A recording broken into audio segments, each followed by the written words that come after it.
Masamune was a rare land whale who got brutally rejected by his childhood crush, so he spent 8 years working out to become a Chad, becoming the most wanted man in school. Now he will do anything to take revenge on his crush to make her fall in love with him. But it all begins one morning when Masamune stares at his hot body in the mirror, knowing his face card has unlimited credit. Suddenly, his sister, Shinatsu, sees this and points out that he's being shallow, but Masamune insists that this had to be done to prevent him from returning to his fat and ugly self. Just then, their lowly mummy calls them for breakfast, but when Masamune sees her cooking has enough fat to give him a stroke, he passes on eating. After he heads to school where all the girls gawk at him, proving that you can't be considered human if you're not hot. When he stops to peep at the girls playing tennis, some of them angrily run out but only accuse the nerd in glasses of harassment, while Masamune goes off scot-free. Suddenly, one of the girls recognizes him as the new transfer student, so the other girls gather around him and shower him with attention. Pleased, Masamune activates his Riz and tells them to keep working hard as he walks off. Afterward, Masamune notices a crowd gathering as one of the hottest guys in school gives a love confession to the one they call the cruel princess Aki. There, Aki reveals that the self-absorbed wannabe Chris Hemsworth had recently bought a book about gender swapping and was writing his own story with himself as the main character. Hearing this, the students step back, but as the boy tries to explain himself, Aki adds that he has a single hair growing from the mole on his chest and nicknames him Molio, crushing any steeds he once had.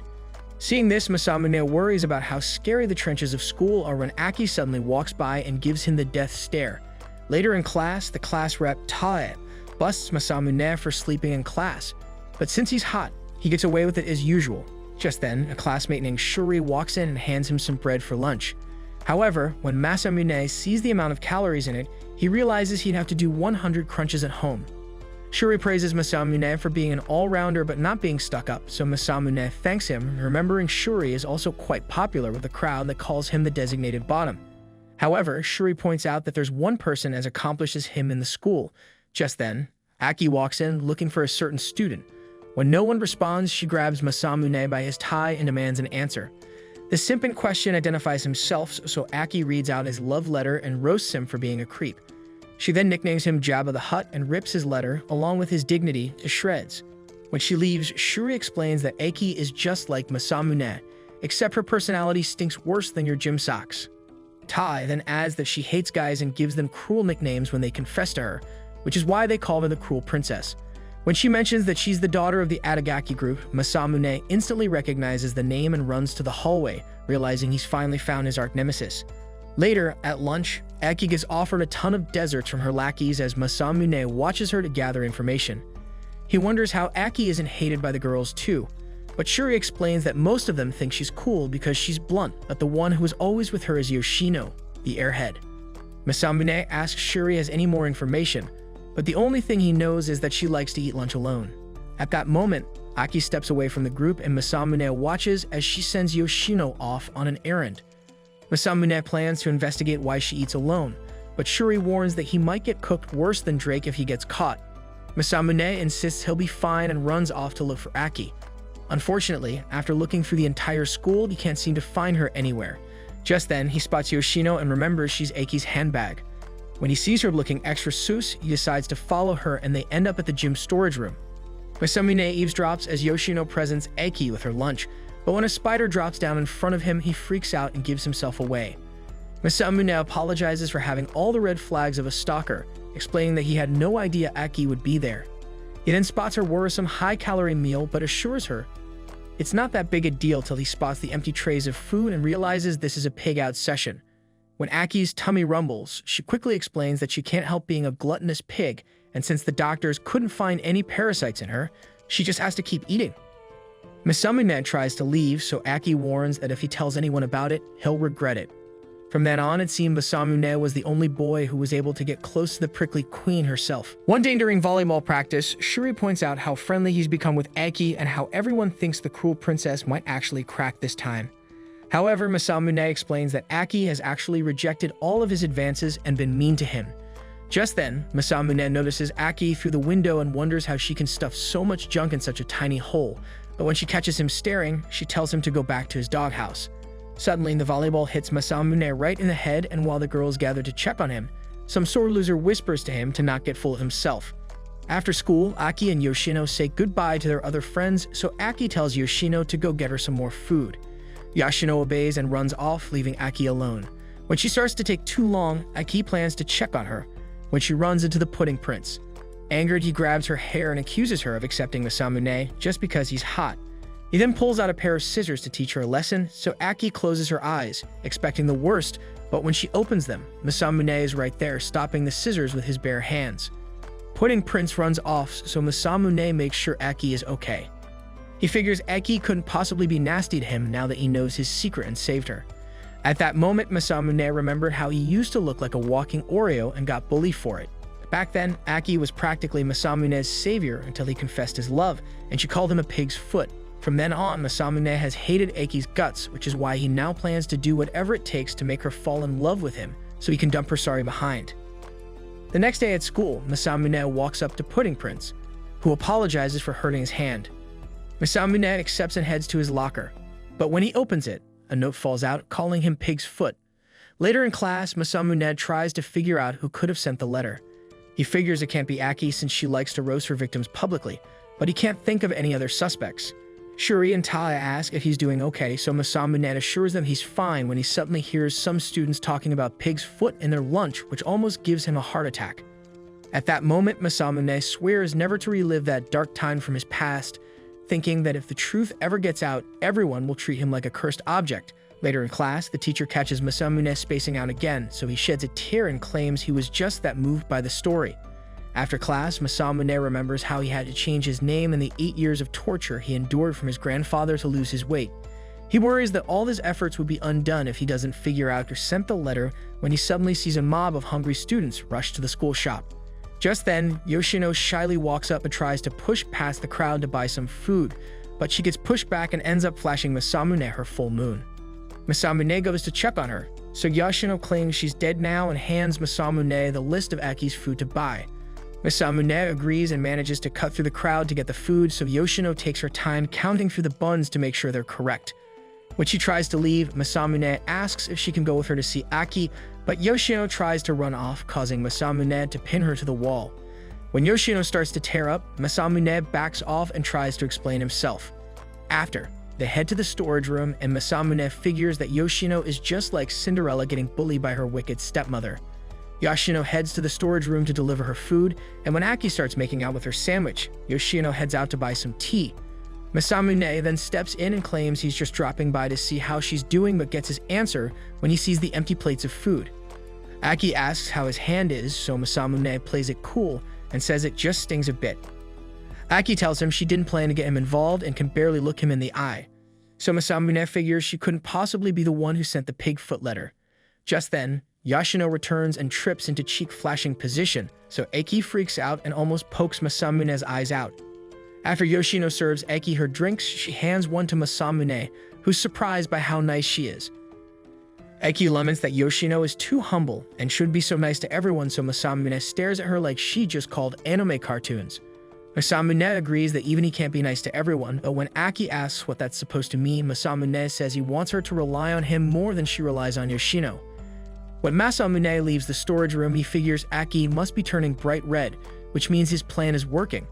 He had learned all of his riz from cheesy romance mangas and planned to move forward with his plan. Later, on the way home from school, Masamune stepped into a trap and got captured by Yoshino, who asked if he was trying to get back at Aki for calling him Pig's Foot. Suddenly, Masamune remembers his picture with Aki and realizes Yoshino was in the background. Yoshino then cuts him down as she explains that her family has served Aki's family for generations. Masamune realizes he's been caught red-handed, so he tells Yoshino to laugh if she wants, but he insists he has no regrets about trying to give Aki a taste of her own medicine. To his surprise, Yoshino tells him to carry on and offers to help him. The next day, Masamune watches Aki and her lackeys again, so he decides that he can't possibly trust Yoshino since she might be leading him into a trap. He then plans to become email buddies with Aki on his own. Just then, Taa runs up to him to check if he's still having trouble adjusting to the school, so Masamune decides to help her with her errand so he can practice asking for emails. However, when he sees he has 0 contacts stored, Masamune's confidence plummets to 0, and he runs back to class. There he asks Shuri if sharing email addresses means the other person will find out the number of contacts they have.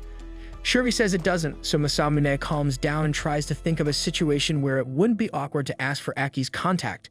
Tai suddenly announces that the school beautification committee has lost a member, and they'll need someone to fill in, so Masamune quickly volunteers. After school, Aki is surprised to see his stupid face there, but when the other girls start fawning over him, Aki walks away and ignores him. Later, Masamune is stuck on window wiping duty and laments how tough Aki is to impress. He then worries that no one would ever want to go out with him if they find out he was built like a truck tire some years ago. As he looks down, Ta walks in and apologizes for pushing something stressful on him. Masamune assures her it's fine, so she walks up and asks if he would like to go to the movies sometime. Masamune's virgin mind begins to picture the wonders of a first date, but when he remembers his revenge, he turns Ta down. Ta says she understands and runs out of the class. It then hits Masamune that he's actually popular, which gives him an ego boost. Just then, Aki shows up and asks if the girl that left was on the committee. Masamune explains that she just wanted to talk to him, so Aki sarcastically tells him it must be nice to be so popular. Masamune sees that his plan is working and tells her the only person he wants to go out with is her. Aki surprisingly thanks him, so Masamune takes the chance to ask for her contact. Aki agrees easily, but she says her phone is getting repaired and asks that they exchange contacts the next time they're on duty. Masamune agrees, but the week after, he's left waiting alone like a fool. He then notices a letter that tells him where to find the next clue. From there, he follows the trail all over the school till he ends up right back where he started and looks out the window. There, Aki reveals a sign that says she declines and walks off. Suddenly, Yoshino appears behind him and tells him how naive he is. She explains that she could easily set him up with Aki and gives him her phone number to prove it. The next day, Todd announces that the whole class will have to take supplementary classes if there's even just one failing grade on their next test. Tai figures Masamune would have it easy, but Masamune points out that Shuri doesn't appear worried at all. At this, Shuri smiles and reveals that he only managed to get single digits on all his midterms and hopes he can get double digits this time. Masamune had no idea that Shuri was as stupid as he sounded, so he offered to help him study. Later at the study hall, Masamune asks Shuri what he knows, but when Shuri already gives up, Masamune wonders what kind of sucking he had to do to get into this school. At this, Shuri proudly explains that he's one of the 7 wonders of the school, and Masamune hears a similar conversation happening behind him. He then realizes Aki is also helping Yoshino to study, and Masamune is surprised that Yoshino's airhead act was not an act. Aki mocks Masamune for being confident in teaching someone when he fell for something so simple. At this, Masamune remembers his conversation with Yoshino, and since he figures she's on his side, he suggests they make a wager to see if he and Shuri will score higher than Aki and Yoshino. He insists that if he wins, Aki will have to go on a date with him. When Aki asks what's in it for her, Masamune says she can give him any nickname she wants and he'll wear it on his back till he graduates. Interested, Aki adds that he'll also have to pay for her lunch till she says it's enough, so Masamune agrees. Shuri asks Masamune if it was really a good idea, but Masamune figures that with Yoshino's help, this would be 3 against 1. Later, Aki watches Yoshino study, so Yoshino informs her that Masamune was the first person to get perfect score on their transfer exam. Yoshino suddenly feels less confident, so Yoshino hands her a book about dating in case it comes down to it. Aki gets flustered, but she tells Yoshino it wouldn't happen even if Thanos snapped into existence. Meanwhile, Masamune stares at his phone, wondering if he should call Yoshino, but when he realizes it's his first time calling a girl, he wonders if he should waste it on a blockhead. Thankfully, Yoshino calls him first, so he picks up and asks if she'll help him with the wager. However, Yoshino tells him she can't since he just made the wager on the spot and she already had her own plans. The next day, Shuri shows Masamune yet another single-digit grade, so he promises that if all else fails, he'll get Aki to give him an embarrassing nickname too. Then Aki and Yoshino walk up, so Aki begins to quiz Masamune on possible test questions and he answers every single one without stuttering. Masamune realizes they are pretty much even, which means it will come down to their abilities. After, he continues to tutor Shuri, who struggles to stay awake. One evening, Aki even spots Masamune teaching Shuri in a cafe and is stunned by how far he would go for that date. The day of the tests, Masamune asks Shuri if he thinks he'll make it, so Shuri tells him they're in the clear thanks to Masamune. Shuri then suggests they have lunch, so Masamune goes to get some drinks. When he arrives at the vending machine, he finds Yoshino, who tells him she's sorry she couldn't help. Masamune then admits it was weird to rely on her for a fight he started, so Yoshino offers him her drink and tells him to do his best on the tests. Masamune then wonders why Yoshino would be cheering him on, so she mumbles that it doesn't matter anymore as she runs off. After, Masamune prepares to eat the lunch his mom made as he wonders what that was about. Later, the test finally begins and Masamune smirks as he sees the questions he anticipated. However, he suddenly feels the rumbling in his tummy. He flashes back to when Yoshino said it didn't matter anymore and worries that the two-faced witch laced his coffee with laxatives. As he writhes in pain, he swears not to let the girls get away with it. After the test, Masamune angrily storms over to Aki's class but ends up reaching for the wrong girl. When he says he was looking for Aki, the girl tells him Aki didn't show up to school because she had a fever. Masamune then wonders why Yoshino would give him laxatives if they had already won when he gets a text from his sister, telling him that the eggs in the lunch were basically poison. Some days later, Shuri tells Masamune to do his best in the supplementary classes, so Masamune wonders how he's the only one that got stuck in supplementary class when he spots Aki waiting in class already. As he sits right beside her, he figures that already counts as a date. The next Sunday, Masamune heads out for the real date, remembering the call with Yoshino telling him Aki was willing to do it. However, when Masamune arrives at the spot for the date, he sees Aki in a magical girl cosplay and wonders why on earth she's wearing it. Just then, a sweaty otaku walks up to her and asks if he can take her picture of her costume, but Aki has no idea what the creep is talking about. Masamune comes to her rescue, which chasing the loser away, then Aki gives him the nickname Acid Rag for being a disgusting man. Masamune asks why she's dressed like a character from a coloring book, so Aki mocks him for being inexperienced and not knowing they should wear a costume on the first date to break the ice. After this, Masamune calls Yoshino and asks how on earth Aki ended up like that, so Yoshino explains that Aki believes everything she says or does, which is why Masamune should leave it up to her. Masamune asks why she would go so far to help him, but Yoshino tells him she has to go and hangs up. Masamune returns to the date and admits to not knowing the rules of the first date, but points out that Aki thinks it's a real date. At this, Aki explains that Yoshino had told her that after he failed his test, it found him trying to slit his wrists, and Yoshino said she was the only one who could save him. Masamune wonders how Aki fell for a plot worse than a Fast and Furious movie, but they continue with the date. They head to the cinema that Aki rented out, but she tells him not to sit too close to her. The movie turns out to be a disturbing horror movie, and by the end, Aki has trouble standing up. Next, they go for dinner, and Masamune wonders how she can stuff her face after such a movie. He then remembers that the cruel queen he used to know was way more arrogant, but she didn't eat an entire family's week's worth of food in a sitting. He asks if it was something she was born with, so she explains that it started when something awful happened in her past. Just then, a little girl walks up and asks Aki why she looks like she has a little lamb. Aki then makes a scene as she tries to explain herself, so Masamune drags her out before she embarrasses herself some more. Outside, Masamune finally tells Aki that the cosplay icebreaker wasn't a real thing. Aki gets sad, so she heads into a nearby store to get changed. While she's in there, she realizes how embarrassed she is and screams out, causing Masamune to storm in on her in her underwear. Aki then punches him into a coma, where he relives the memories of when he met her. Later, Masamune wakes up on Aki's lap as he lies on a park bench. When Aki realizes he's awake, she pushes him off and says she's going home, but before she leaves, Masamune apologizes for scaring her. On the way home, Masamune calls Yoshino, who tells him that she's helping him for Aki's sake. She figures she might become more modest if Masamune dumped her, which would also benefit her. Masamune then points out that her head and lap plan was a bit much, but when Yoshino says she doesn't know what he's talking about, Masamune simply tells her he's looking forward to working with her and calls her master. Later at home, Masamune reads some brain-rot romance manga where the main character tells his ugly crush that he doesn't mind getting drenched in rain if he pretends it's from her. When he heads to school the next day, he plans to make his revenge a reality with his next scheme. During supplementary classes, Masamune sits right beside Aki and keeps staring at her. Aki gets irritated and asks why he's still staring, so he says he only has eyes for her in the cringiest way possible. After school, it starts to rain, and Aki doesn't have an umbrella, so Masamune hands her his umbrella, saying he doesn't mind getting drenched in rain if he pretends he's swimming inside her ocean. He then runs off thinking his love-bombing plan is working. That evening, Yoshino breaks the news that Aki only thinks he's being a creep, so she suggests it's time for him to mix things up and tells him to be as cold as possible the next time he sees her. When Yoshino returns to the mansion, Aki wonders what took her so long, but Yoshino continues to play dumb as she notices Masamune's umbrella. Meanwhile, Masamune consults his Riz Bible and sees that the girl typically realizes how she feels when the boy treats her like dirt, but he worries that Aki might hate him even more if he does. The next day, when Masamune spots Aki, he remembers Yoshino's words and decides to trust her. Aki tries to hand him back his umbrella, but he walks past her coldly. When he settles in class, he realizes he might have destroyed all the likability he had built up to that point, but he continues to see it through and ignores her for the rest of the day.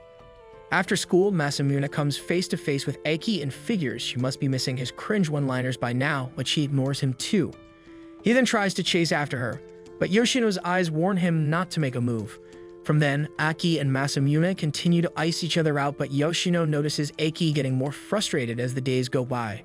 One evening, Aki finally confronts Masamune in full-on cruel princess mode. Masamune tries to run for the hills when Aki stones him with his umbrella and blocks him from getting away. Masamune finally breaks free and runs, but Aki yanks him by the tie and chews him out for being brain dead. But when she calms down, she asks why he's been ignoring her. Masamune almost gets rizzed up by her shy face, but he sticks to the plan and tells her it was on purpose. Aki asks why he would do that, but before Masamune can say that he likes her, Aki demands to know what he likes about her. All Masamune can think of are the things that make her the devil incarnate, so he simply says he likes everything about her. Aki's barely convinced, so Masamune suddenly runs off to call Yoshino before he screws it up even further. That evening, Masamune begs Yoshino to help him think of something to say, so the next day, Masamune shows up with a letter so his big mouth can't screw it up. Before he can slip it into her locker, Aki shows up, grabs the letter, and tosses it in the trash. She tells him she despises him and stops him from explaining himself as she runs off. Yoshino comes out of the shadows like Batman, so Masamune explains that Aki had been acting completely different from before. Hearing this, Yoshino tells him to leave it to her, explaining that nothing he says will get through to her since he can't even explain why he likes her. After Yoshino leaves, Masamune wonders whose revenge this is and decides that he couldn't possibly sit this one out. Meanwhile, Aki sits in a playground, panicking since she's never skipped class. She then blames Masamune for getting into her head as she remembers how she saw him talking to Yoshino after he ditched her. Aki then tosses his umbrella as she laments knowing it would turn out like this. Just then, Yoshino shows up and asks Aki if she is sad that she was talking to Masamune. Aki gets defensive and claims she couldn't possibly be sad over a cocky narcissist. However, when Yoshino holds her face to comfort her, Aki realizes that she's somehow always been so sharp when it comes to these kinds of things. Regardless, she insists that she'll never be sad over a guy again as she remembers the last time she was. As Aki goes on her delusional rant, Yoshino assures her that Masamune only has eyes for her and figures that Aki must like him too. Aki tries to deny it, but when she turns back, Yoshino is gone. After Aki walks home angrily and admits that she's always hurt people, so she wouldn't get hurt, but now she can't tell if Masamune likes her. Suddenly, Masamune calls out for Aki as a car almost flattens her like a pancake. Thankfully, he grabs her in time and asks what's gotten into her. Aki insists he doesn't care, but Masamune says he doesn't know what he'd do without her. At that moment, Aki lets her guard down and is about to tell Masamune how she feels when they're interrupted by the owner of the car who almost made her roadkill. Suddenly, the girl jumps into Masamune's arms and tells him she's been longing to see him. Masamune wonders who the hot nut job is as she announces that meeting him is all she prays for night and day. When she gets his name right, Masamune wonders what the heck is going on, but he tells her she must have the wrong person. Just then, her butler tells her it's time to go, so the girl hopes to see him soon and leaves. Suddenly, Masamune feels Aki's deadly aura behind him as she asks who the girl is. When Masamune says he doesn't know, Aki tells him to die and walks off. The next day at lunchtime, Masamune goes through the lunch craze just to get Aki her favorite orders.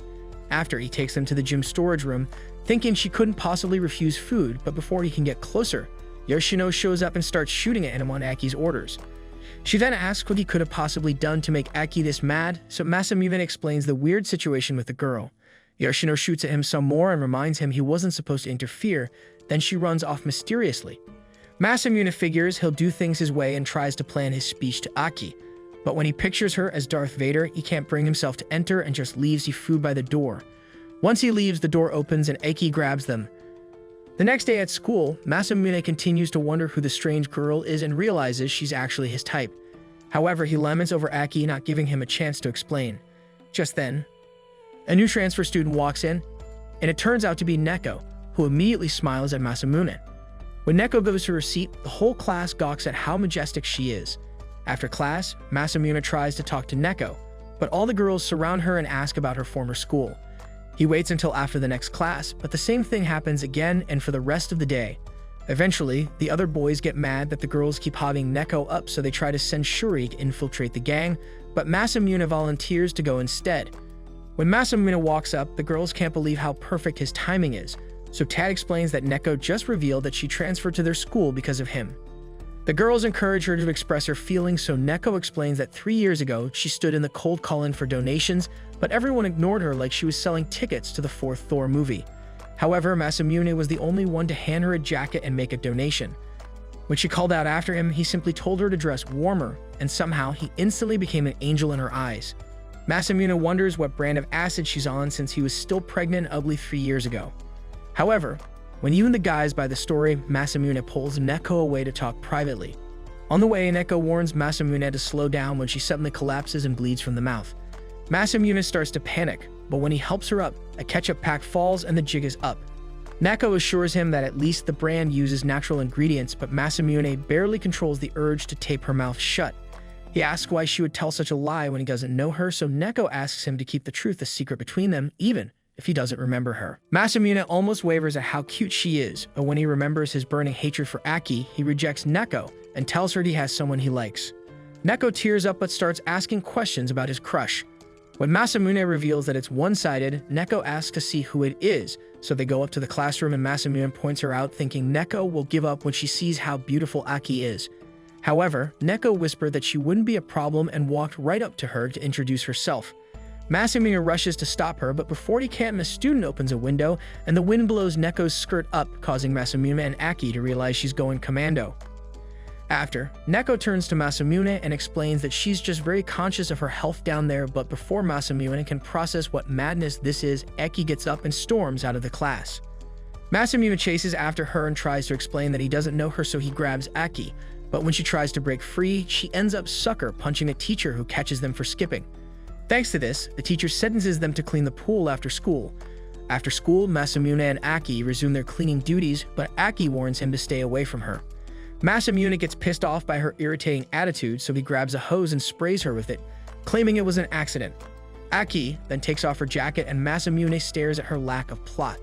Suddenly, he notices her struggling with a bucket of water as she explains she was planning to accidentally spill it on him. Masamune reminds her he isn't wearing a swimsuit, so she get his underwear wet, so Aki tells her he can go commando with Neko. Suddenly, Aki loses her balance and falls into the pool, and as she struggles, Masamune realizes the idiot can't swim, so he jumps in after her. Once he gets her to safety, Aki reminds him that he didn't want to get wet, so Masamune says that his body kind of moved on its own. When Aki figures it was no more than that, Masamune insists that if he said it was because he liked her, she wouldn't believe him, so he apologizes for overstepping. Masamune wonders why he's feeling so annoyed by it when Aki suddenly asks him to prove it. When Masamune asks what it would take, Aki tells him to kiss her. Meanwhile, Yoshino waits in the sun because Aki is late. Suddenly, Neko shows up and asks if she knows where Masamune is. Yoshino wonders why Neko is asking her, so Neko says she figures she'd be the best person to ask, but Yoshino insists she doesn't know where he is. Back at the pool, Aki insists that kissing is the least he should be able to do if he likes her, but Masamune freezes as this would ruin his plan for the grande finale. In his vision, Aki would tell him she loves him and go for a kiss, but he would refuse her and walk away with his mission accomplished. When Masamune remains silent, Aki gets mad and tries to leave, so Masamune pulls her close. He then decides to picture her as a piece of meat and figures it would be easier than looking at her face, but when he goes in for the kiss, Aki sucker punches him. Masamune demands to know what that was for, so Aki gets shy, but Masamune demands an explanation. Just then, Ta and other members of the swim team show up and ask why they're there, so Masamune explains that they were doing their punishment when they decided to splash right in. Ta buys the story and Masamune is glad to have dodged one more bullet, so Ta tells him she's there for swim practice and wishes him good luck with the cleaning. After Aki exits the pool and says that she accepts that he loves her, but she then asks him so what and walks away, leaving Masamune infuriated. Later, Masamune wonders what Aki's problem is since she asked for the kiss when Neko walks up and says she's been looking for him. When Masamune says he doesn't have the energy to hang out, Neko pulls out a bottle and pours him a hot drink to help. Curious, Masamune takes a sip and is surprised it's salty, so Neko explains that she put in the best ingredients to help with dehydration. Masamune likes the drink and takes more, so Neko starts ranting about which vitamins and nutrients are important for the body. Masamune says he prefers using exercise and diet before turning to medicine, so Neko agrees that it's ideal and pouts. He then asks what she likes about him, thinking he can turn the situation to his advantage. Since this was the difficult question Aki asked him, he can't wait to tell Neko off when she gives a superficial answer because she doesn't really know him. However, Neko tells him she likes that he's so modest, he doesn't realize his own charms. Masamune is surprisingly raised up, so Neko tells him to be more confident since he's a lovely person and walks away. Masamune realizes she's tougher than he thought, so he wonders if he needs to be as unreasonably bold as she is. Meanwhile, Yoshino secretly watches Neko, hoping to cut her down from the roots because she's too dangerous. She then follows her to a neighborhood where she loses her trail. There, Neko's butler asks Yoshino what she wants with Neko, so Yoshino switches to airhead mode. Neko comes out and says Yoshino is an acquaintance of hers who works for Aki. But when Yoshino insists she doesn't know anything, Neko tells her to drop the charade. Yoshino then asks why she's so obsessed with Masamune, so Neko says he saved her in the past, but Yoshino doesn't buy it. Later, Masamune heads home planning to use Neko's line on Aki. However, when he goes in, he hears more noise than usual and is shocked to find Neko and Yoshino cooking with his micro-mom. Masamune concludes he must have entered the wrong house, but he remembers his lowly mommy is there, so he has no choice but to accept it. He immediately grabs Yoshino and heads upstairs to ask what the heck is going on. It turns out that Masamune's mom had found the girls in the neighborhood, and when she noticed they went to the same school as him, she forced them to go inside with her. Masamune apologizes for his mom's thick and empty skull, but tells Yoshino they should leave while he hides the evidence of his fat past. Yoshino points out that his room made it obvious he only thought about working out, so Masamune insisted that he couldn't take breaks on the way to being a hot stud.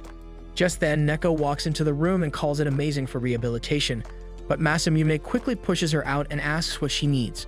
Neko then tells him the food is ready. When he goes downstairs, he sees they're all bathed in calories again.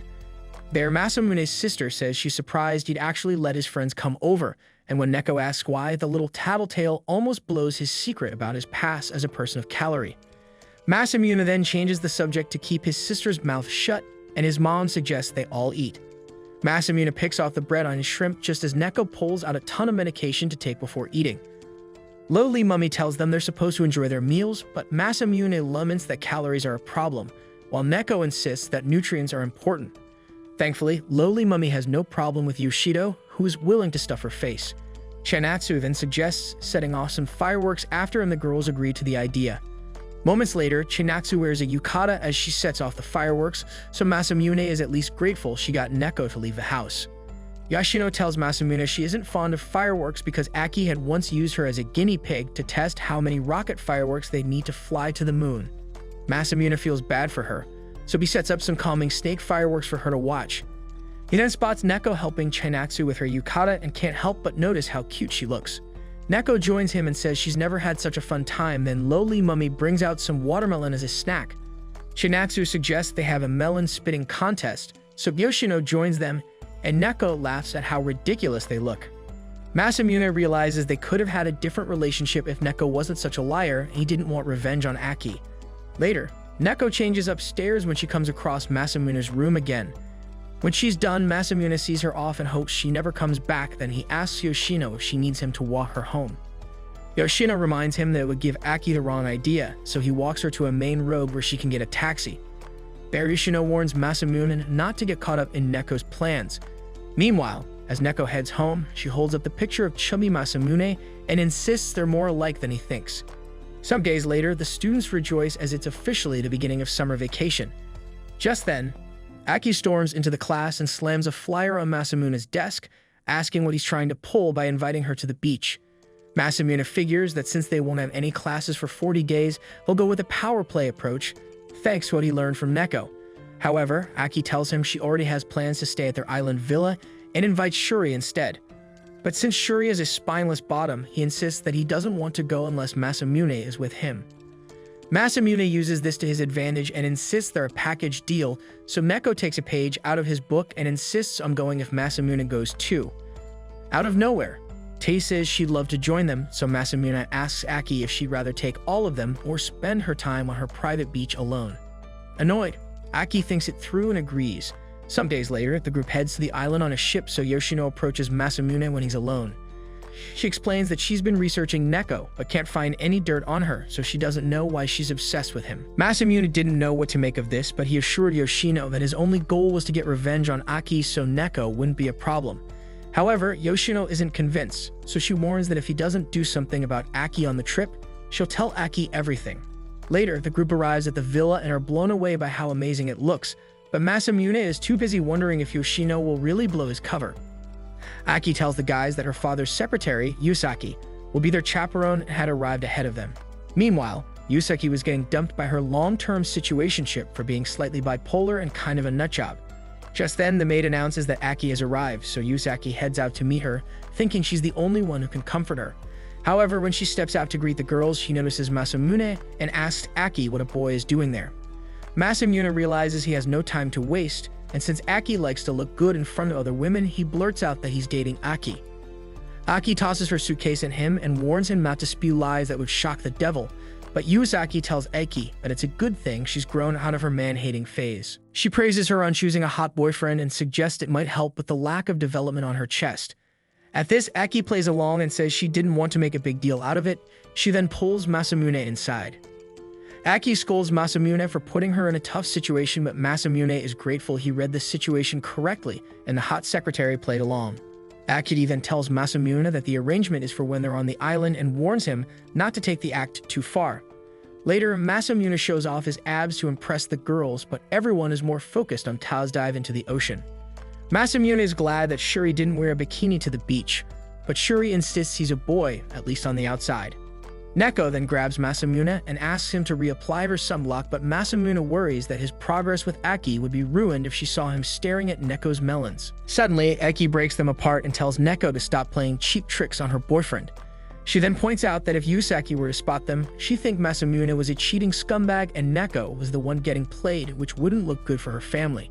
Neko agrees to back off, so Aki grabs Masamune and pulls him somewhere private for boyfriend duties. Once they're completely alone, he wonders if she wants to get wet without water, but Aki actually tells him to get some food from Yuzaki since there's no point pretending when no one can see them. Annoyed, Masamune heads back to the house, determined to find something to push his plan one step further. He then finds Yuzaki and gets her to make lunch for Aki. There, Masamune asks if there are any fun locations on the island, so Yusaki begins to list clubs and lounges they could try, but Masamune asks her to keep the suggestions PG Yusaki, then suggests a test of courage, and when Masamune remembers how bad Aki is with scary stuff, he figures it's the perfect plan. After, Masamune thanks her and heads out, but when he leaves, Yuzaki's true intentions of ruining Aki's chance at love leak out. In the year she was first hired by the Adagaki family, she had just been dumped by yet another suitor who didn't do well with Crazy, when she heard Aki crying on a bench close by. Yuzaki asked what happened to the donut-shaped boy she had been playing with, so Aki explained that he had left her and insisted she didn't need anyone like him again. Ever since then, Yuzaki enjoyed watching Aki head down the man-hating, dark path, which is why she now hated the idea of her loving a hunk like Masamune. That night, the group arrives at an abandoned house where only Tao looks suspiciously happy to be there. Masamune holds up paper slips to determine how they go in, so the group gets assigned numbers 1 through 6. After, Masamune watches happily as Yoshino goes in, knowing that the starting order had been completely rigged so that Aki would be too scared to move and he'd be the next to go in and save her. In his fantasy, she'd want him to be her boyfriend forever and she'd cue the kiss. Later, inside the house, Yuzaki waits patiently for Masamune, hoping to scare him with her Joe's face mask so that Aki would see how pathetic he is and fall out of love with him. Suddenly, a psycho with a hockey mask and a chainsaw appears and starts chasing Yuzaki's ghost face. Yuzaki then runs past Aki, who collapses in fear. When Masamune arrives, he wonders who the ghost-faced menace is, but when she screams, he realizes it's Yuzaki. Yuzaki continues on her scared rampage as she bolts out of the house, not wanting to die so no one finds out how old she really is. However, she suddenly runs into Neko, who seems to be bleeding from the mouth again, so she runs the other way and ends up slamming into a street pole. Later, Yuzaki wakes up to find Masamune carrying her. There, Masamune apologizes for getting her involved in his schemes as he admits that he and Aki aren't really dating. Yuzaki realizes Masamune is a good kid after all, so Masamune tells her not to tell Aki she knows. Later, as they return to the mainland, Yoshino approaches Masamune and commends him on having a decent plan for once. She figures Neko should finally get the message, so she agrees not to tell Aki, but warns him not to let his guard down. Some days after, Masamune tortures himself with his usual workout routine when he suddenly gets a call from Aki. Later, he meets with Yoshino and tells her that Aki wants to hand him some of the luggage he forgot on the island in person. When Masamune starts getting smug, Yoshino warns him to think more carefully about this, as one single mistake might set him back further. After, Masamune heads back home to do some homework when he realizes his hog-shot picture is missing. He then remembers the other day when Neko came over and figures she must be responsible. The next day, Masamune thanks Aki for returning his stuff in person, so she explains that she would have delivered it, but Yuizaki started asking too many questions. Akigi then warns Masamune that he'll regret it if he continues to get close to her, which reminds him of how she used to be years ago. Suddenly, he realizes that Neko should be able to tell that the girl in the picture is Aki and the potato with eyes is him. Aki tries to make conversation with Masamune, but he's too busy wondering why Neko would steal his picture and not say anything about it. Just then, Aki snaps at Masamune that she'll be happy to leave since it's such a bother for him to talk to her. After being left behind, Masamune realizes this was exactly the kind of thing Yoshino had warned him about, so it wouldn't be a good idea to leave things as they are. Just then, he gets a call from Neko, who says she's currently alone at home, so he asks if he can come over. Later, Masamune arrives outside her apartment and Neko excitedly welcomes him in. Masamune freezes up when he realizes this would be his first official time inside a girl's apartment, but he mans up and enters. Inside, Masamune sees how impressive the apartment is, so Neko casually says it's a secondary residence that her dad uses for work. She then asks what brought Masamune there suddenly, but the idiot hadn't even thought up an excuse for coming over. He claims he was just in the neighborhood, so Neko goes along with it since she's thirstier than a single man on Tinder. Masamune suddenly asks to use the bathroom, so Neko tells him it's at the end of the hall, but instead of going there, he sneaks into one of the rooms, which he figures must be Neko's, thanks to all the pills. When he looks around, he sees a lot of X-rated romance stuff, which would explain why she's not right in the head. Then he finds the exact same manga he uses as a Riz Bible. Suddenly, Neko shows up behind him and asks if the bathroom was too hard to find. She then notices the manga and admits that she had her butler buy the same one after seeing it in his room. Masamune realizes she just admitted to sneaking into his room, so he asks if she happened to take a photo of him too. Neko admits it and pulls the photo out of her pleasure hills, saying she couldn't help herself cause he was so cute. Masamune is shocked to hear this, so he reminds her he looked like a walking meatball, but she grabs his hand as she tells him there's nothing wrong with being on the heavy side. At that point, Masamune lets his guard down completely, and she kisses him. When Masamune doesn't resist, she pushes him into baby-making position, assuring him that her butler will be away all day. Masamune starts to wonder if his revenge matters anymore, but when he remembers all the cruel things Aki did to him, including the final straw where she named him Pig's Foot, he gets even more pissed. At that point, he tells Neko that he got bullied for being a fatso with a bad personality and people only got close to him because he was rich. He then points out that Neko couldn't possibly like him genuinely, so he wouldn't want to go further with someone who's not serious. Masamune grabs the picture and starts to leave, so Neko asks if he's choosing Aki, to which Masamune reveals that it's his revenge. After, Masamune feels horrible, while Neko cries alone in her room. The next day, Masamune meets up with the group looking like he was chewed on and spat out. Shuri points out that he seems to have lost weight again, but Masamune shrugs it off. Shuri then says the only person left is Neko, so Masamune worries about how awkward it would be to see her, but Tai informs the group that she's not coming. The group heads into the park and everyone has a great time except Masamune, who still feels horrible. Later, he meets with Yoshino and she tells him Aki was in some corner gobbling ice cream like her life depended on it. She then asks why he and Aki seem to be acting strange, but Masamune vaguely remembers Aki getting pissed. When the rest of the group catches up, they begin to head home when Neko's butler drives up and heads straight for Masamune. She tells the group that Neko has gone missing and asks Masamune what he did to her since she wasn't in the apartment that morning. Masamune wonders what the big deal is till the butler reveals that she left all her seizure control medicine behind. Masamune asks if she's sick, so the butler points out that no normal person would need all the medicines she takes, causing Masamune to remember all the weird things Neko would do and realize it was not an act. He then figures she deceived them on purpose so they wouldn't think she was weak. The butler asks Masamune what he did to her since she knows he was at the apartment the day before. The whole group is shocked, including Aki, so Masamune explains that he formally told Neko he couldn't go out with her because he chose Aki. However, everyone ignores Masamune's dramatic confession and starts brainstorming ways to find Neko. Aki suggests the butler take them closer to the apartment, then she tells anyone who can't fit in the car to go with Masamune since he obviously knows where the apartment is. The rest of the group heads for the car, so Yoshino tells him she can't believe he went to Neko's apartment and joins them in the car too. Masamune can't believe he mattered so little to Aki, but he decides to focus on Neko instead. Meanwhile, the rest of the group searches the area close to her apartment, but after hours of looking, Yoshino informs Masamune that they still haven't found her.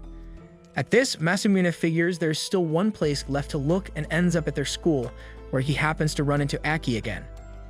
Masamune almost thinks he's dreaming, but her flat chest and potty mouth bring him back to reality. Masamune explains that since she traveled by car, school was the only place she would know well, but Aki says she already looked everywhere with no luck.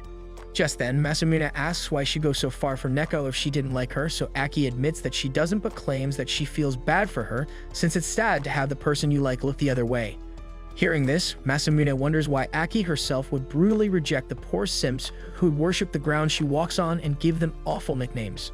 Since this was basically what she did to him all those years ago, Masamune turns and asks Aki if she remembers the nickname Pig's Foot, determined to tell her the truth. However, before Aki can respond, Masamune gets hit in the head by a paper plane, and they notice others coming from the roof. Masamune immediately remembers Neko telling him about her favorite part of the manga. He starts running toward the school because in the manga, the heroine gets rejected by her crush, so she heads to the roof with love letters and throws them off as airplanes. However, her crush rushes up to stop her just as Masamune does for Neko. Masamune warns her not to do the same thing the heroine did, so Neko admits she doesn't have the strength and passes out in Masamune's arms. When Aki arrives on the roof, Masamune tells her to contact the butler. Later, the group waits in the hospital when the butler comes out and tells them she's stable. She then tells Aki Neko would like to speak to her, which shocks her. While she goes in, Masamune wonders if he did the right thing by rejecting her for his revenge. Just then, Aki interrupts his thoughts and tells him Neko wants to see him too, so he heads to her room and she cheerfully suggests they talk about the past. In her previous school, all the girls were impressed by her, so one of them invited her to their villa that weekend and Neko happily accepted the invitation. The girl excitedly mentioned riding horses and playing tennis, but the other girls informed her that Neko was too frail to try such activities, which made Neko sad. Later, Neko's grandfather told her of a surgery she could try to help her condition, so Neko agreed to do it on the condition that she'd get to fall in love first. In the present, Masamune asks why she chose him in particular, so Neko claims she just randomly picked his picture from the list she had of possible suitors. Masamune insists that he never heard about being anyone's potential suitor, so Neko points out that it's not strange for rich families to pimp their kids out in secret. Masamune figures it would explain why Yoshino didn't find anything out from her research, so he asks Neko how it was to try falling in love. Neko says she thought he and Masamune were exactly alike since he also talks about love for the purpose of his goal, but the truth was actually shallow and empty, which is why her feelings didn't reach him. However, she insists she has no regrets since she got to experience one-sided love and the pain of rejection. She then tells him she'll be going somewhere far and thanks him for the memories. Meanwhile, as the girls wait, Tae confesses to Yoshino that she used to like Masamune too, but Yoshino's only surprised that she thinks this is news. Tae says she doesn't regret hiding her feelings since she gets to hang out with them, but she wonders how Aki feels about Masamune. Yoshino explains that Aki is just sad that her stomach has reached its limit again, but when she looks closer, she realizes something else might be making her sad. Just then, Masamune returns from the room, so Aki rushes to talk to him, but Masamune simply walks past her and leaves. Later, the butler informs Neko that the group has left and asks if she's really okay with letting Masamune go, so Neko says she is as she holds up another picture. Years ago, Neko was also built like an Oreo, so their families thought it would be cute to take a picture together, which is when she first met Masamune.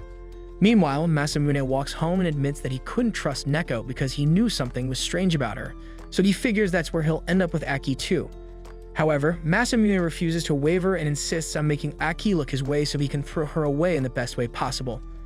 At the same time, Aki goes outside her mansion to think, so she remembers her talk with Neko, who told her Masamune was being completely sincere and asks what reason she could have to reject him. At this, Aki begins to wonder if she should like him too, but she can't bring herself to show affection for such a dummy like Masamune. She then remembers her time with the round boy from her memories and insists that it was real love. Meanwhile, at Masamune's house, Masamune packs a bag to return to training so he can carry out his original plan. He walks out of the house determined while Chenatsu wonders what's wrong with him. Back at the mansion, Aki suddenly sees a stranger in the shadows, but when the person gets closer, she thinks it's the fatso of her dreams. After their reunion, fake Masamune hands the master of the house a letter from his grandfather, which states an agreement with the Adagaki family for him to marry Aki.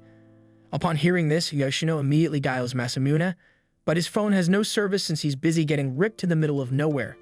Days later, the students return to school and Aki returns to cooking simps who dare confess their love to her. After, she reunites with her lackeys, Sonoka and Kikuna, who asks if she should really have turned down the ace of the baseball team. However, when Aki insists he was just a musclehead, the girls praise her for being a cold-hearted witch who ruthlessly gives everyone a no. Aki points out that she did it all the time anyway, so their third friend Mary shows up and points out that she'd been spending more time with Masamune than she did with them, shocking the other girls. Aki tries to defend herself when fake Masamune shows up. The girls wonder how dumb he could be to approach the Wicked Witch of the West while being shaped like a marshmallow.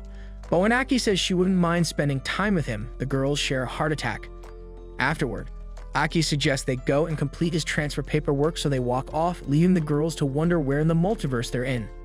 There, Mary suggests that they had Aki wrong the whole time and she was actually just a chubby chaser. Meanwhile, Masamune struts into class, feeling good when he spots Neko and wonders what she's doing there. They step outside, and Neko explains that she already had the surgery and recovered in the hospital for over a month, so she was able to return to school. She then asks Masamune how much closer he's gotten to Aki, but Masamune confesses he was training the whole time and gearing Neko. Just then, Neko spots Aki with a person of calorie and warns him that he'll lose his chance if he waits too long. However, when Masamune sees the plot of land the guy calls his stomach, Masamune assures Neko Tubby couldn't possibly rival him. Later, after class, Shuri asks Masamune if he'd like to walk home together, but Masamune leaves to hand Aki his gift from the countryside. However, when he arrives at her class, he sees the walking throw pillow humming her up again. Masamune wonders who the guy is, so he introduces himself as Kanetsugu, the new transfer student. When Masamune introduces himself, Kanetsugu explains that his nickname is also Masamune, so he tells Aki not to call him that at school so it's not confusing. Masamune then asks if he's a relative of Aki, but Kanetsugu explains that all 600 pounds of him is betrothed to her. Upon hearing this, Masamune immediately drags Yoshino to the storage room and asks how no one told him about this. Yoshino tells him she tried to, but she couldn't get through to him. Masamune asks if he might be lying, but Yoshino says she ran a signature analysis and the letter seems to be real, so he's a guest at their mansion. Masamune wonders how the cruel princess could be okay with this, so Yoshino says she's just a surprise and wonders if it's love.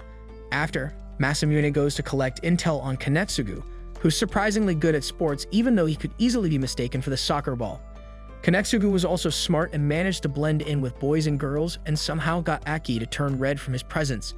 After school, Yoshino tells Masamune that Aki had met him in the past, but Masamune can't understand why she'd like his fat cheeks when she tortured him for the same reason.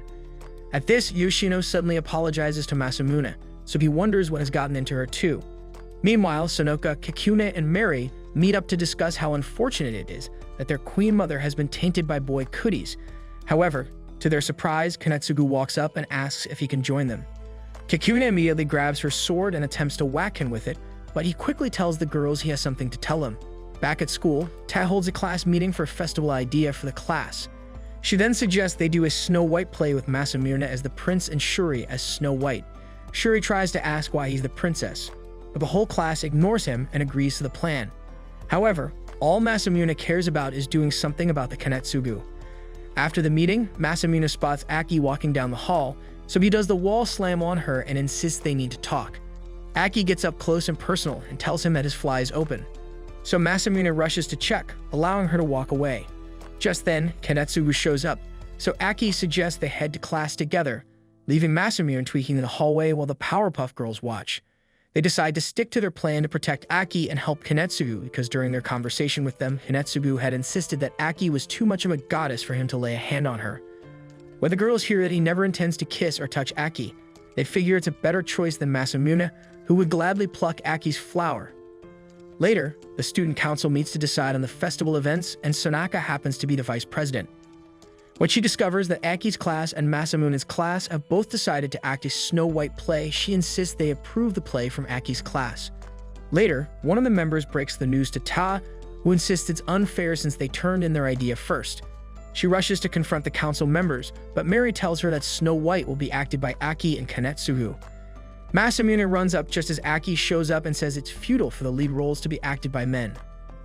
Aki and Ta continue to argue when Kanetsugu shows up and tells Aki to be more considerate of Ta's feelings, which she agrees to. Angered, Masamune suggests they hold both plays and have people decide on the best project. Ta and Aki agree to the idea, so the student council approves it, making it an official competition. Masamune then pulls Kanetsugu aside and suggests that whoever wins will get to dance with Aki at the post-festival party, so the Round Prince agrees. The day before the festival, Tae chews out Shuri for being stiff with his acting, asking how he calls himself a girl, so Shuri runs off, screaming that he's not a girl, at least on the outside. When he reaches the hallway, he bumps into Neko, who tells him she just finished making their costumes and tells him to come back as quickly as he can. After she leaves, Neko realizes that she doesn't treat him like a girl, so he starts to see her in a new light. Meanwhile, Masamune tries to lure Shuri out with pudding when Kanetsugu shows up and tells him Aki gets really happy when he gives her sweets on their breaks too. Masamune gets annoyed as Kanetsugu mouths off about how to get a girl's favor instead of a cheesy wall slam in a magazine. Masamune wonders who Kanetsugu is to be giving love advice when he can't see his toes, so Kanetsugu wishes him luck and confidently walks off. Masamune determines to be the one who dances with Aki at the party, but first he notes down that sweets are good and wall slams are bad. Meanwhile, the power-drunk girls devise a plan to make sure Masamune doesn't win, so Mary tells them she'll take care of things. Later, Kanetsugu walks home with Aki and tells her he ran into Masamune earlier.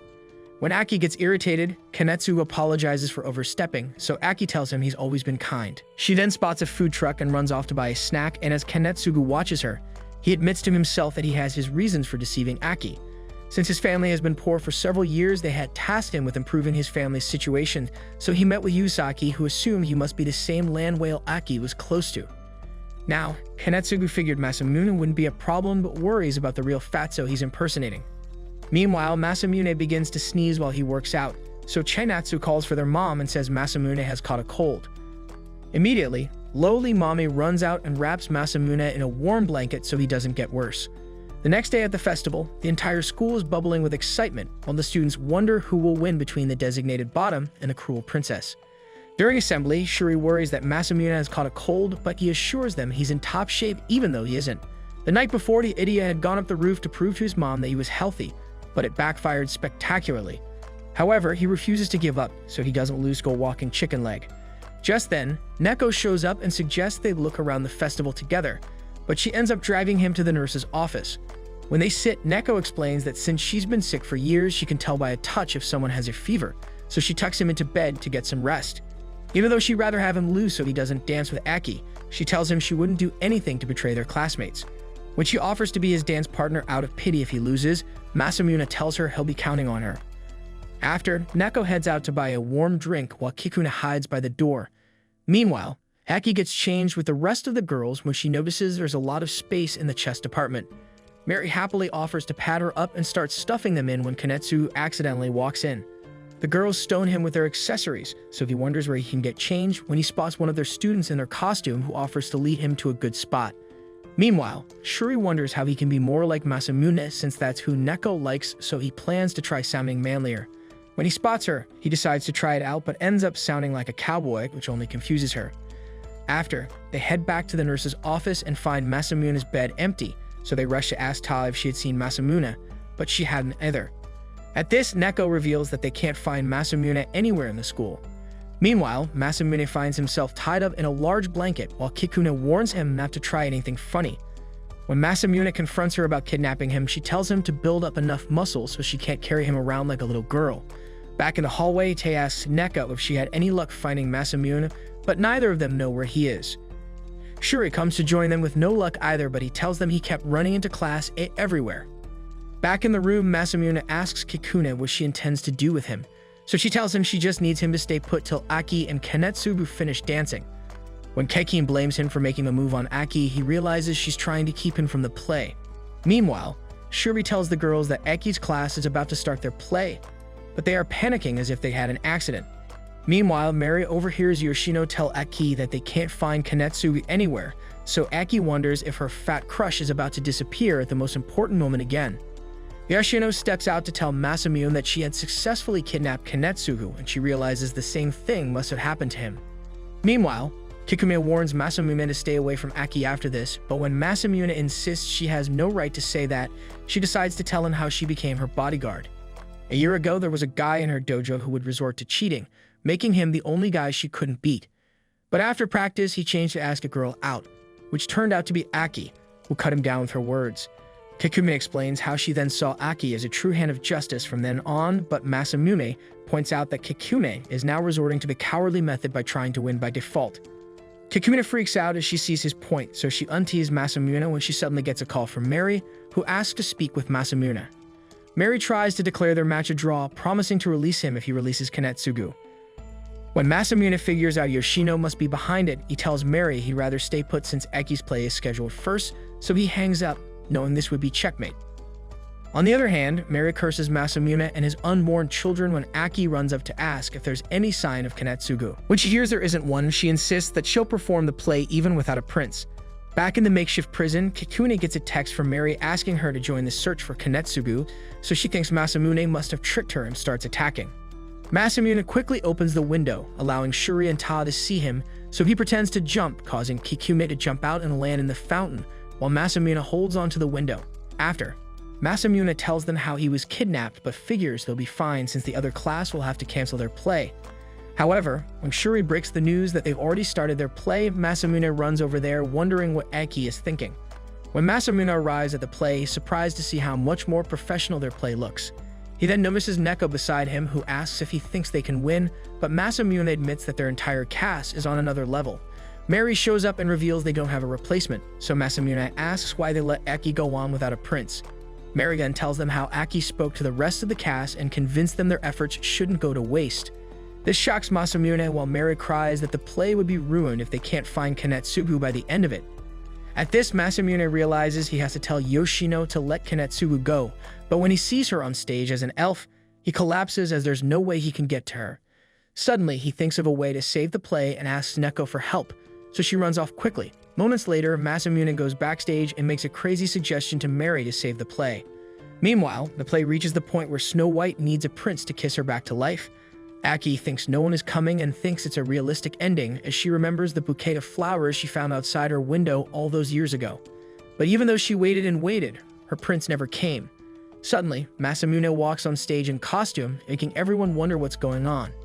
In his previous conversation with Mary, she had reminded him that their classes were enemies, but Masamune explained that he didn't think their production deserved to be destroyed, so his action was genuinely for the sake of art. Now on stage, Masamune tries to buy the elves some time to get with the program, so they finally take the hint and welcome him as the prince, but Masamune ends up tripping. The elves rush over to help him while Mary wonders why the prince is so weak. Kikuna then shows up and explains that Masamune's fever must be pretty high, so he isn't intentionally trying to ruin the play. Just then, Masamune manages to stand and tries to walk over to Aki, but when he starts to stumble, Yoshino gives him a final push and threat for him to get the job done.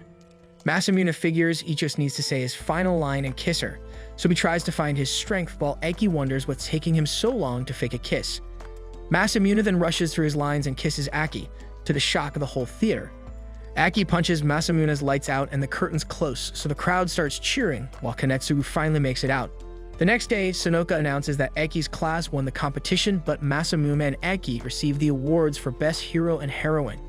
Tae cries as she laments having to cancel the play because Masamune went to the nurse's office after, so Kanetsugu reminds her that he offered to play their prince, but she rejected him for being a big back. Sonaka then suggests they settle things from the festival with a karaoke battle, so Tae accepts and says the losers will have to pick up the entire tab. The battle begins and the students take turns singing their hearts out. Aki puts on a Grammy-worthy performance and Neko chooses to sing a song about heartbreak. Sonoka notices that Masamune seems to be tense, so she figures it is finally their chance to show Aki how pathetic he really is.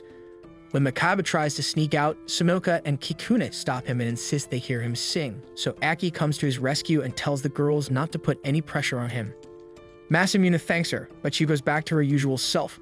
But when Aki returns, she hears the theme song from her favorite show.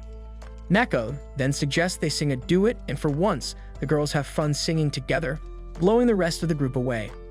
Unfortunately, the rivalry returns when they disagree on which character is the best.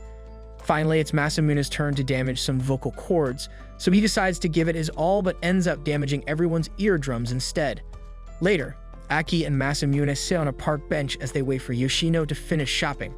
Aki asks why Masamune hasn't gone home like everyone else, so he says he'll go home when Yoshino returns since it's dangerous for a girl to be out late by herself, just like the last time. Masamune points out that she never thanked him for that, so Aki tells him that he's the one who goes off and does what he wants like at the cultural festival. She then asks what he wants her to do to thank him. Masamune worries this might be a trap, but he asks for a kiss regardless. Surprisingly, Aki agrees and tells him to close his eyes, so she gets close but ends up stuffing his mouth with her dessert. When he opens his eyes, he sees Yoshino and Aki, who tells him to be grateful she gave him out of her dessert. When she walks off, Yoshino tells Masamune that if he had gone for it instead of waiting, he might have gotten his revenge, and she calls him stupid and walks away. However, Masamune doesn't give up as he plans to make Aki fall in love with him on their class trip to France. That's it for this video. If you want a part 2, comment Masamune's revenge. And if you like anime recaps like this, watch this video over here.